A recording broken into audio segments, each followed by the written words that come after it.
The rain hammered down like God's own judgment, turning the gravel driveway into a river of mud that sucked at my sneakers. My father's voice boomed through the screen door, raw and final. "You're dead to us, boy. Don't you ever come back." I stood there, 14 and soaked to the bone, clutching a garbage bag with everything I owned. A couple of comic books, a faded Polaroid of Mom before the cancer took her, and the baseball glove Dad gave me when I was 8. That was the night the world cracked open, spilling me out into the dark like yesterday's trash. I remember the taillights of Mr. Hargrove's old Ford pickup fading into the storm as he drove me to the bus station, muttering about kids these days and how he'd pray for me. Prayers didn't buy bus tickets, though, and the last Greyhound to Chicago cost me the $20 I'd saved from mowing lawns.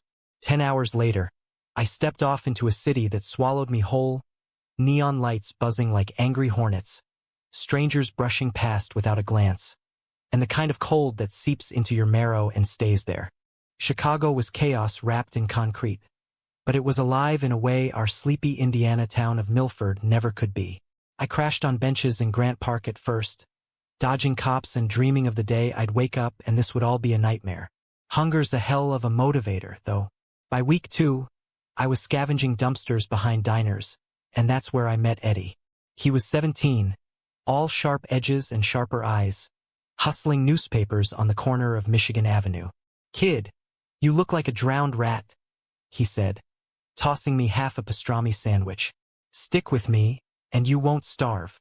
Eddie became my anchor, my first real friend in a world that felt rigged against us. He was gay too, out and unapologetic in a city that at least pretended to care.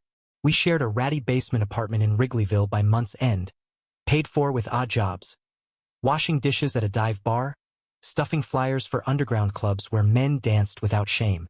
Nights were the hardest. I'd lie awake listening to the L train rumble overhead, replaying Dad's words like a broken record. "Faggot." That's what he called me after catching me with Tommy Ellis behind the bleachers at school, our lips brushing in that clumsy, electric way that changes everything. Tommy denied it all the next day, called me a liar to save his own skin, but the damage was done. Dad's Bible thumped harder than his fist that night. Eddie taught me survival. "Own it, Alex," he'd say, ruffling my hair as we walked home from shifts. "The world's gonna try to break you, but you decide if it wins." He was the one who pushed me into community college, forging papers so I could enroll without a high school diploma. Art classes, that's where I found my escape. Sketching faces in charcoal, capturing the raw ache in strangers' eyes. My professors saw something in me, or maybe just pity, but they got me a scholarship to the School of the Art Institute. Eddie threw a party when the letter came, cheap beer and a boombox blasting Madonna. "To the prodigy," he toasted, his arms slung around my shoulders. That night, for the first time, I let myself believe I could be more than the kid who'd been erased. But Eddie had his shadows. He chased highs to outrun his own ghosts. A father in prison, a mother who'd OD'd when he was 12. One morning, I came home to find him slumped on the fire escape, needle marks fresh on his arm. Just once, he lied, but I knew better. I dragged him to NA meetings, held his hand through the shakes, but addiction's a thief that doesn't knock. 6 months into my freshman year, he vanished. Left a note on the fridge. "Sorry, kid. You're better off without me dragging you down. Love ya." I tore the city apart looking for him. Shelters, alleys, even the clubs where we'd laugh till dawn. Nothing, just echoes. Grief hollowed me out, but art filled the cracks. My pieces started selling, gritty urban portraits that hung in galleries on the north side. By 20, I had a studio in Pilsen, a loft with windows that caught the sunrise over the rail yards. Success tasted like freedom, sharp and sweet, but Milford lingered like a bruise. Letters from my sister, Lena, came sporadically. "Dad's sorry. Come home." I burned them all. Home wasn't a place anymore. It was a scar. Then, last spring, the call came. Aunt Clara, Dad's sister, voice cracking over the line. "It's the farm, Alex. Foreclosures hitting hard. Your pa, he's not well. Heart trouble." I hung up and stared at the wall, the one plastered with sketches of Eddie. His crooked smile, the way his eyes lit up mid-laugh. 10 years. A decade of building walls higher than the ones they'd torn down. But something shifted. Maybe it was turning 24, or the way the city lights started feeling too bright, too hollow. Or maybe it was the email from the realtor. Milford acreage, dirt cheap, a chance to reclaim what was stolen. I bought it sight unseen. Wired the funds from my latest exhibit payout, Exile's Echo, portraits of the discarded. The keys arrived in a manila envelope, cold metal against my palm. I booked a flight to South Bend, rented a car at the airport, and drove the familiar backroads as dusk bled into night. Cornfields whispered secrets in the wind, fireflies blinking like lost stars. Milford hadn't changed. The same sagging porches, the diner with its greasy spoon charm, the water tower painted with a faded "Go Eagles." My heart hammered as I turned onto Elm Street, the farmhouse looming like a ghost. Lena was on the porch when I pulled up, rocking in Mom's old chair, a cigarette glowing between her fingers. She was 30 now, lines etched around her eyes that hadn't been there before. "Alex." Her voice was a whisper, disbelieving. She stubbed out the smoke and stood, arms opening like they used to when we were kids building forts in the barn. We hugged fierce and wordless, the kind that says everything words can't. Inside, the house smelled of lemon polish and regret. Same floral wallpaper peeling at the edges, Dad's recliner empty by the TV. "He's at the hospital," Lena said, pouring coffee that steamed like unspoken apologies.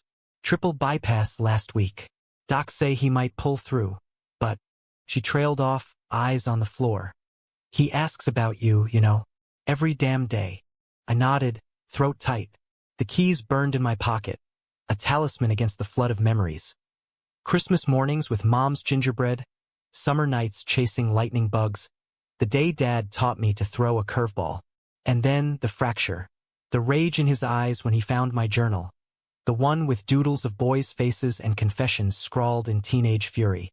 "This ain't right, son. We don't raise no sinners here." Lena caught my hand. "Stay, please. For me." I did. The guest room was untouched, posters of Michael Jordan yellowed with age.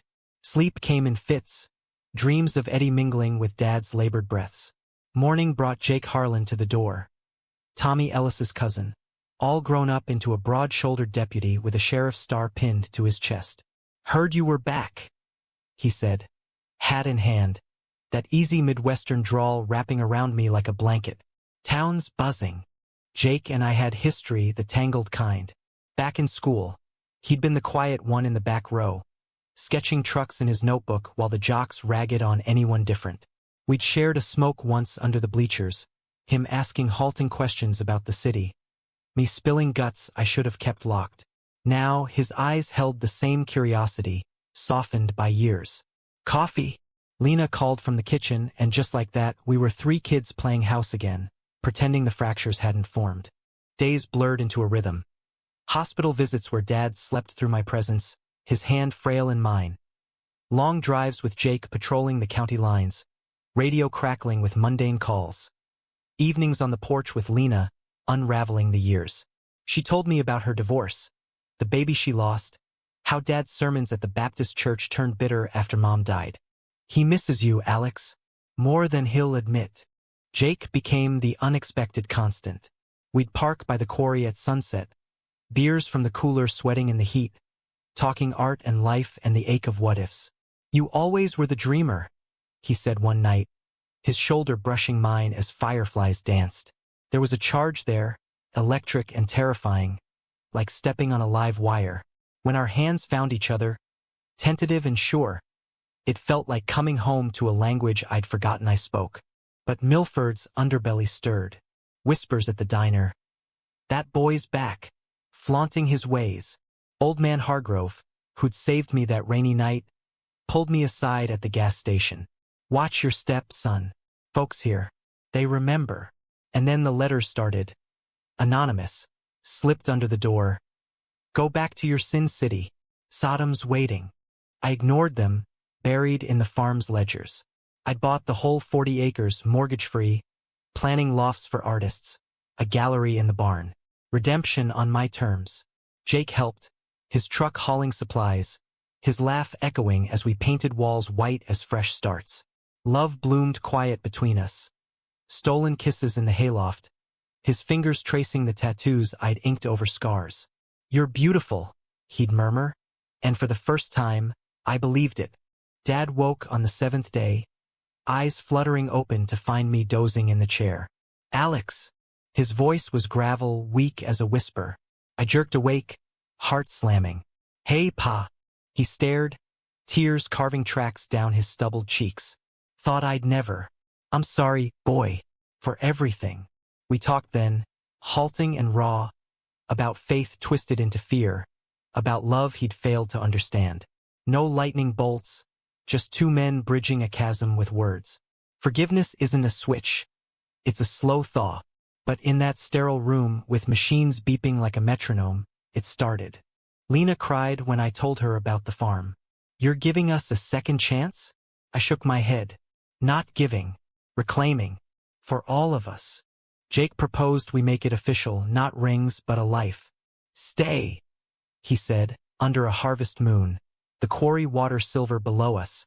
"Build with me." I almost did. Almost let the keys stay in my pocket, the past buried like seeds in spring soil. But betrayal has a way of uprooting everything. Came on a Tuesday, rain lashing the windows like that night 10 years gone. I found the papers in Dad's nightstand, bank statements, signatures forged in my name, the farm's deed transferred to a shell company. Lena's handwriting, shaky but unmistakable. She'd sold it out from under me, pocketed the advance for her fresh start in Florida. "He'll understand." Her note read, "Family first." The sting was venomous, betrayal from the one who'd begged me home. I drove to the airport alone, Jake's calls going to voicemail, Dad's weak protests fading behind. Chicago welcomed me back with open arms and indifferent rain. But the keys? I mailed them to Lena, anonymous, with a single line, "Unlock your own heart first." Eddie would laugh, call me soft. But as I unlocked my studio door, sketches of Milford scattered like confetti, I felt the weight lift. Different wasn't a curse. It was my compass. And home is wherever the light finds you. The city lights blurred into streaks as my cab raced toward O'Hare, the wipers slapping a frantic rhythm against the downpour. Betrayal tasted like bile, sharp and choking, but I swallowed it down with the last of Jake's black coffee from a thermos he'd left on the dash that morning. "Call me when you land," he'd said, kissing my temple like it was a promise. Now my phone buzzed with his texts, missed calls stacking like accusations. I powered it off, the screen going dark as my resolve hardened. Chicago's skyline rose like a jagged crown as the plane banked north, but my mind replayed the farmhouse in loops. Lena's pen scratching across those documents, her eyes darting away when I'd asked about the mail. How long had she planned it? Since the realtor's email, maybe, or longer, since the night Dad's fist met the door, sealing my exile. "Family," she'd said. "But blood doesn't buy loyalty. It just makes the cuts deeper." I landed in the dead of night, the terminal echoing with weary travelers and the hum of escalators. My loft waited, a sanctuary of exposed brick and half-finished canvases, the air thick with turpentine and take-out ghosts. I dropped my bag and poured a whiskey, neat, watching dawn creep over the lake like a hesitant lover. Sleep evaded me. Instead, I pulled out the sketchpad, charcoal flying in furious strokes. Lena's face, twisted in greed. Dad's hand veined and trembling. Jake's smile, fading like smoke. By noon, the gallery called. "Alex, darling, the buyers are circling for Exile's Echo. We need you for the opening next month." Margot, my agent, her voice all honeyed urgency. I agreed, numb, promising pieces that bled my soul onto canvas. Art was my armor, always had been. That afternoon, I lost myself in the studio, layering oils thick as regrets. A boy on a porch, rain-slicked and defiant. A man in a hospital bed, eyes pleading absolution. Lovers silhouetted against cornfields, hands clasped against the storm. Jake's email arrived at dusk. "What the hell, Alex? Talk to me." I typed back, fingers hovering like they did over that first confession in my journal. "Need time. Trust me. Send." The whoosh echoed in the empty loft. A bridge extended over the abyss. Weeks passed in a haze of creation and caffeine. The exhibit prep consumed me. Framing, lighting, the endless schmoozing at preview dinners where collectors cooed over my raw emotion. They didn't know the half of it. Eddie would have hated the pretension, called it selling out for caviar dreams. God, I missed him. Searches turned up nothing new. A cold case file from the PD, whispers on forums about a John Doe in a Milwaukee morgue that didn't match. Grief was an old companion, curling at my feet like a faithful dog. Margot threw a launch party at the gallery on Rush Street, champagne flutes clinking under crystal chandeliers. I wore the suit Jake had picked out last summer. Navy wool, fitted just right, feeling like an imposter in my own skin. To Alex Rivera, she toasted, the voice of the unseen. Applause rippled, flashbulbs popped, and I smiled through it, scanning faces for phantoms. That's when I saw him. Tall, lean, with Eddie's jawline but eyes like polished obsidian. He approached, glass in hand, a faint scar tracing his temple. Beautiful work, he said, voice low, accented, Midwestern flat with a city polish. Reminds me of someone I used to know. My pulse stuttered. Who? He smiled, sad and knowing. A kid who sketched on napkins. Name's Marcus. Eddie. He was my brother. The world tilted. Brother? Eddie had never mentioned siblings, just the void of parents gone wrong. Marcus explained over stolen moments in the coat room. Half-brother, estranged since their mom's overdose. Eddie had reached out once, years back, before vanishing into Chicago's underbelly. He talked about you non-stop. Alex the artist, he'd say, saved every sketch you gave him. Tears pricked, unbidden. Marcus handed me a folded paper. A napkin doodle, my own hand from a diner booth. Eddie's grin captured in hasty lines. Found it in his stuff after they ID'd him last year. Overdose in an alley off Halstead. The confirmation hit like a freight train stealing breath. Eddie, gone. Not vanished, but buried in a pauper's plot. Alone. Marcus stayed till closing, sharing stories over last call shots at a dive nearby. He was a social worker now, helping runaways like we'd been. He'd be proud, Marcus said, clinking glasses. Of this. Pride. The word lodged in my chest, a thorn I couldn't pull. I flew back to Milford the next morning, unannounced, the napkin tucked in my wallet like a talisman.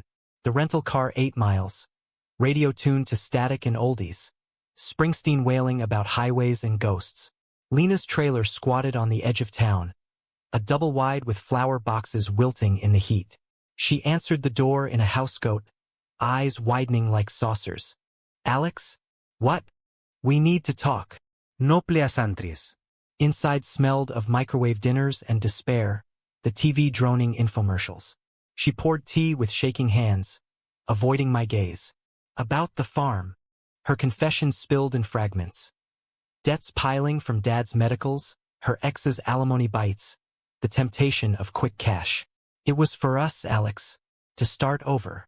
Lies wrapped in half-truths, but her voice cracked on sorry. And I saw the girl who'd bandaged my knees after falls, not the woman who'd sold my redemption. I laid the keys on the table, silver glinting under the fluorescent buzz. It's yours, but not like that. We'll restructure lofts for artists, programs for kids like I was. You in or out? She wept then, ugly and real, collapsing into my arms. In. God, yes. Dad came home a week later, frail but fierce, propped in his recliner with a Bible open to Proverbs. Jake arrived with burgers from the diner, his presence a quiet anchor. We sat 4 strong around the kitchen table, air thick with unspoken vows.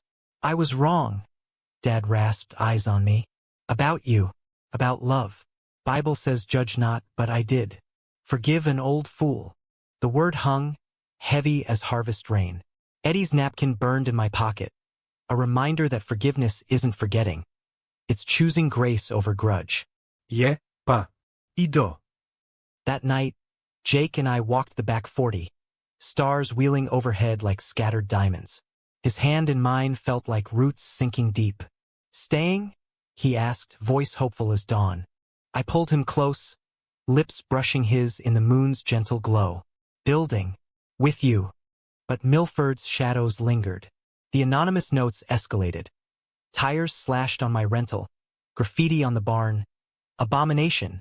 Jake's badge couldn't shield us from the town's undercurrent. The deacons at Dad's church who'd once nodded hellos now crossing streets. Climax brewed like thunderheads, and it broke on a Sunday. Flames licking the barn's east wall as sirens wailed into the night. Flames roared like a beast unchained, devouring the barn's dry timbers in greedy gulps, sparks spiraling into the ink-black sky. I bolted from the farmhouse, Jake's truck keys jangling in my fist, heart pounding a war drum as acrid smoke clawed my throat. Lena! Dad! My shouts cut through the chaos, but they were already there. Dad in his robe, pale as ash, Lena dialing 911 with trembling fingers. Jake sprinted from his patrol car, lights flashing blue-red strobes across the yard, barking orders into his radio. Structure fire, Elm and County Road 12. Send the ladder truck. We fought the blaze with what we had. Garden hoses snaking across the lawn, buckets sloshing from the rain barrel, but it was futile against the inferno. The gallery space I'd envisioned, the lofts half-framed with fresh lumber, crumpled under the heat's assault. By the time the fire crew arrived, howling engines parting the night, the barn was a skeleton, ribs charred black against the stars. Jake pulled me back as a beam crashed, embers dancing like malevolent fireflies. Who? I gasped, lungs burning, as the hoses unleashed their torrent. Water arced in silver sheets, hissing against the flames. Jake's jaw clenched, eyes scanning the treeline. We'll find out. But we both knew. Milford's whispers had teeth, and someone had struck the match. Dawn painted the wreckage in cruel clarity. Twisted metal, soot-streaked walls, the acrid tang of loss hanging heavy.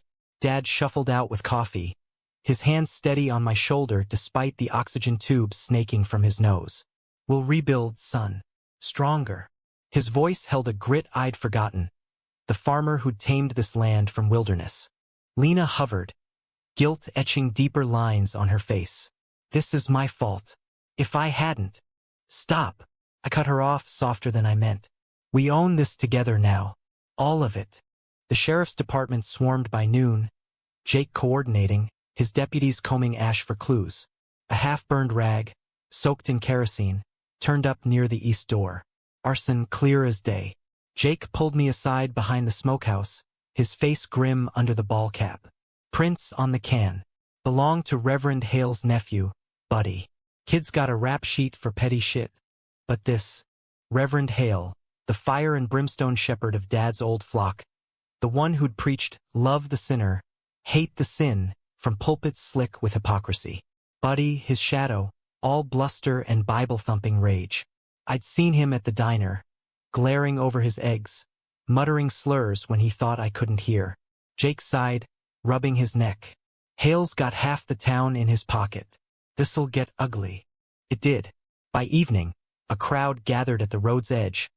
Pickups idling, faces shadowed under brims, signs scrawled on cardboard, "Cleanse the sin," and "God hates fags." Hale stood front and center, megaphone in hand, his voice booming like Judgment Day. This farm's cursed. Sodom's seed sown here. Fire from heaven to purge it. Dad wheeled out onto the porch, oxygen tank rattling, his roar cutting through the din.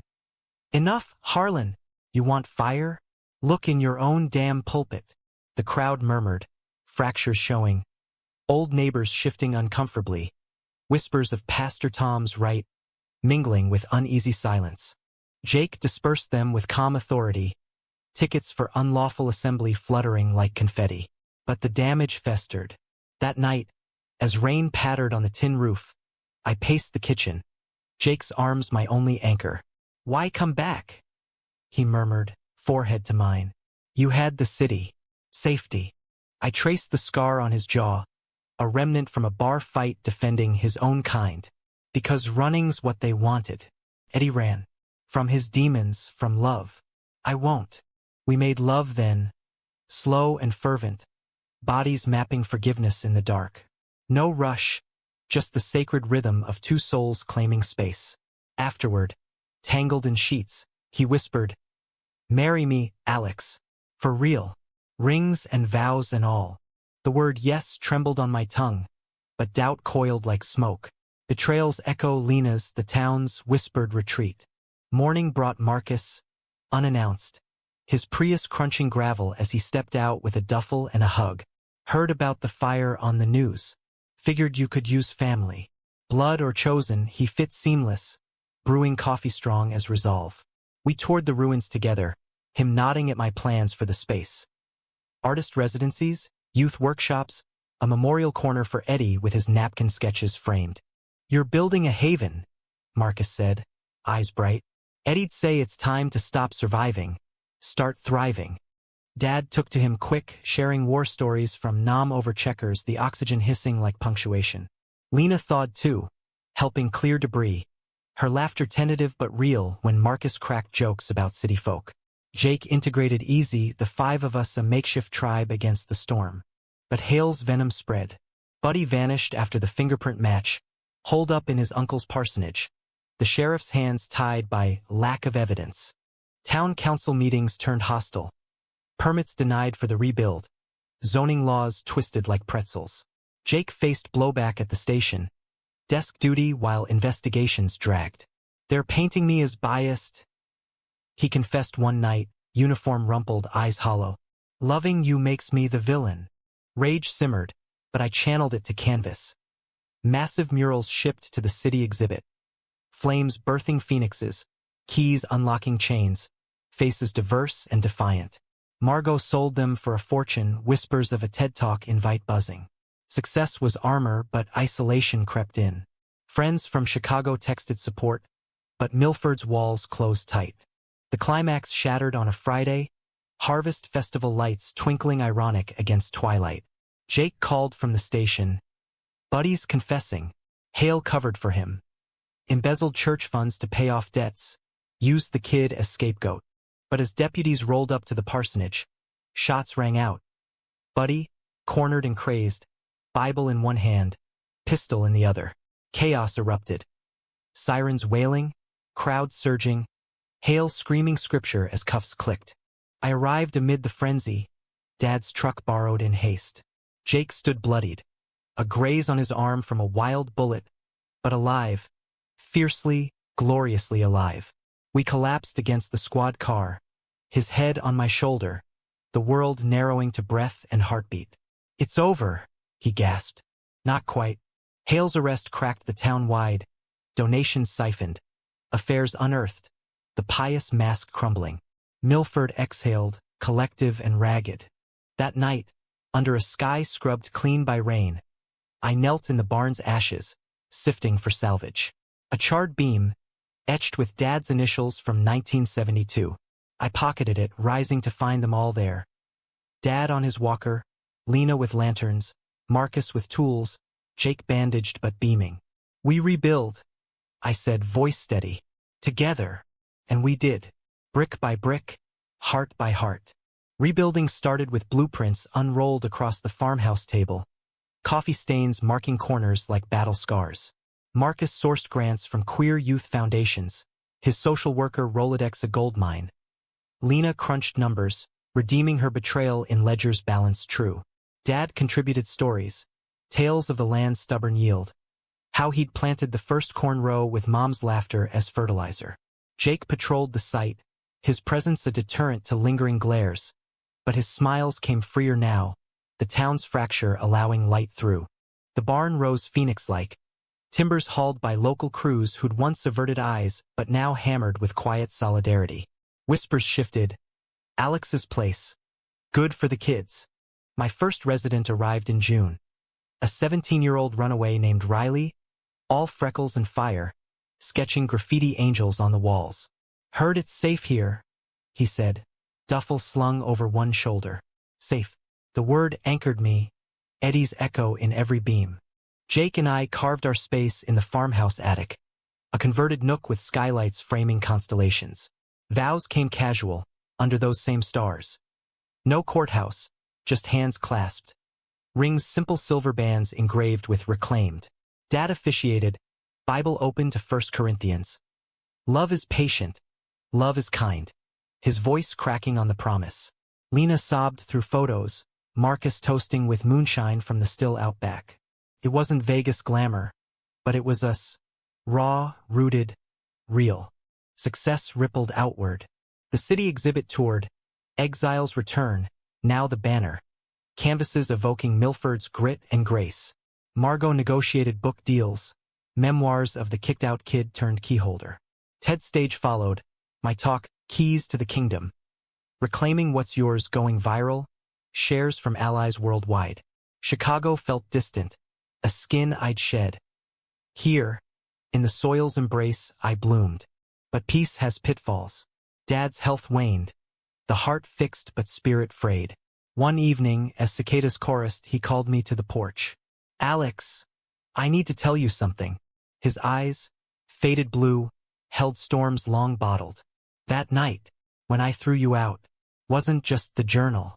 Your mom, she knew before she went, said you were special like her brother Uncle Ray. He was, like you, lived in San Francisco, sent letters full of color. Church run him out, family too. I buried those letters after she died. Feared the same for you. The revelation landed soft, a puzzle piece slotting home. Uncle Ray, the phantom Aunt Clara mentioned in whispers, the one with photos of Golden Gate sunsets tucked in Mom's Bible. Why tell me now? Dad's hand trembled on his cane. Time's short, son. Don't want regrets haunting you like they do me. We sat till stars wheeled, unearthing ghosts. Ray's laugh in Mom's stories, his art shipped home in secret. Dad wept for the brother-in-law he'd shunned, the love he'd equated with shame. I was scared of losing you like her, but fear's a liar. Forgiveness deepened that night, a river carving canyons. I wrote to Ray's old address, bounced back, but the act healed something primal. Lena found her stride too, enrolling in community college for accounting, her laughter filling the kitchen as she quizzed flashcards. No more shortcuts, she'd say, winking. Riley thrived, his murals adorning the new gallery wall, a queer youth group sprouting under Marcus's guidance. Jake's promotion to sergeant came with backslaps from deputies who'd once side-eyed him. Hale's flock splintered, a progressive pastor taking the pulpit, sermons on inclusion drawing crowds. Yet conflict simmered subtle. Town hall debates over the farm's agenda. Code for us, for the rainbow flags fluttering from the barn. Petitions circulated, old guard rallying against indoctrination. Jake fielded calls at dawn, his temper flaring behind closed doors. They'll never fully get it, he'd mutter, badge heavy on the dresser. I countered with open houses, potlucks under string lights, artists demoing easels, kids from the group sharing poems. Faces softened, Mrs. Hargrove bringing pie, confessing her son's secret life in New York. The diner cook admitting he'd cried at my TED Talk. Change crept like dawn, inching light over prejudice's horizon. Summer swelled to harvest, the air thick with cut hay and possibility. Eddie's memorial unfolded in the gallery. His napkin sketches framed, a bench carved from barn salvage engraved, for the wanderers. Find your way home. Marcus spoke, voice thick. He'd hate the fuss, but love the love. We released lanterns at dusk, paper glows lifting like prayers, Jake's arm iron around me. Dad passed in September, gentle as autumn leaves drifting. Heart gave out in his sleep, Bible open to Psalms on the nightstand. The funeral packed the church. Hale's shadow gone, the new pastor preaching grace unreserved. Eulogies flowed. Lena's tearful, he learned to love big. Jake steady, a father reclaimed. I closed with sketches of us. Fishing holes, baseball diamonds, the porch that birthed both exile and return. He held the keys too, I said. Just needed time to turn them. Grief bowed us, but didn't break. The farm, now Rivera's Rest, thrived.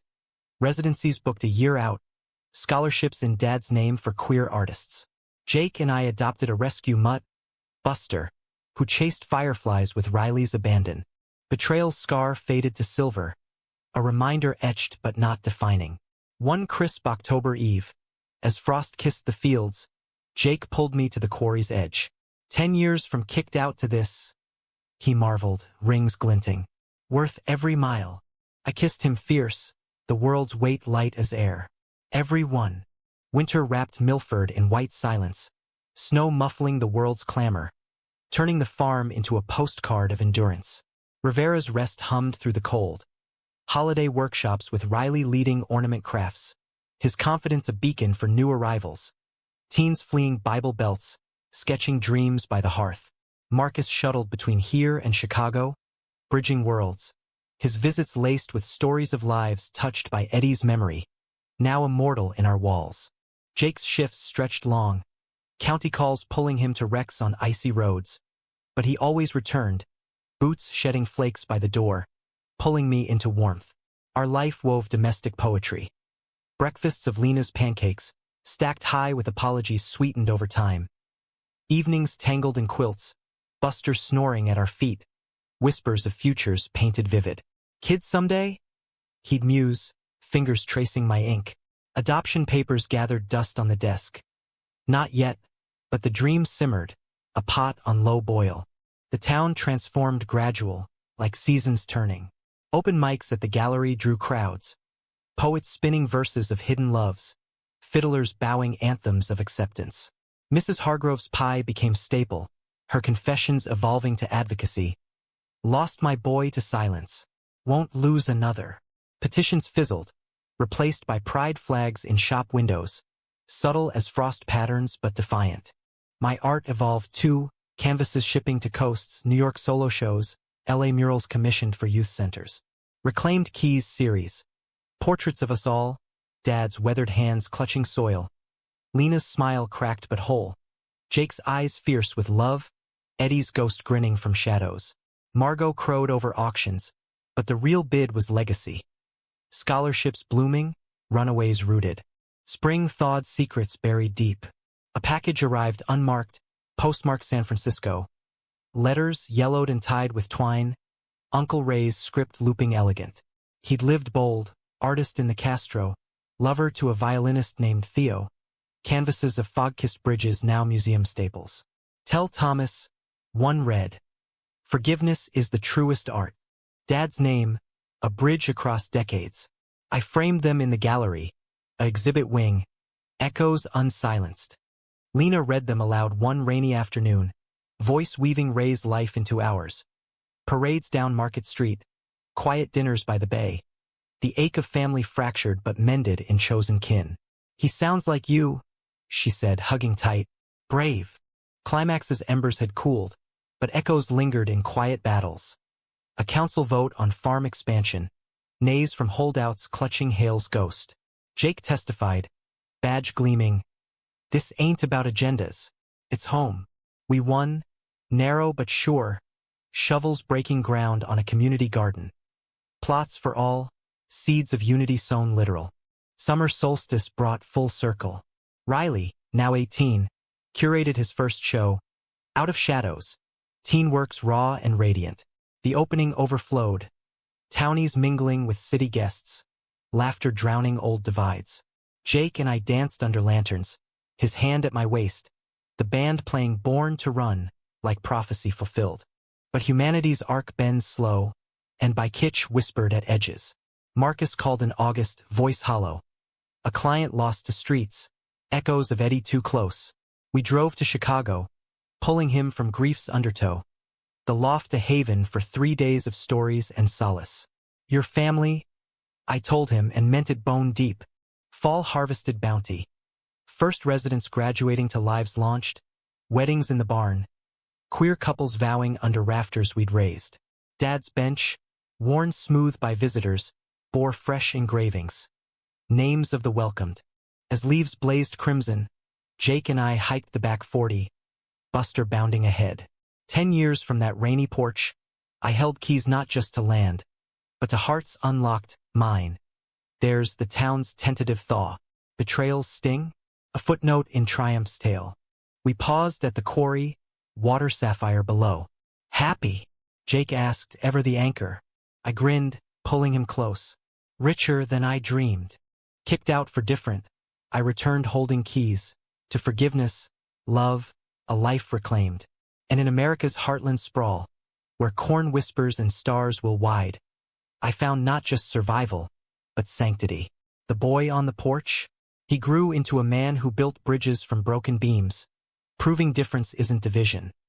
It's the divine spark in us all. In the end, it's not the exile that defines. It's the return.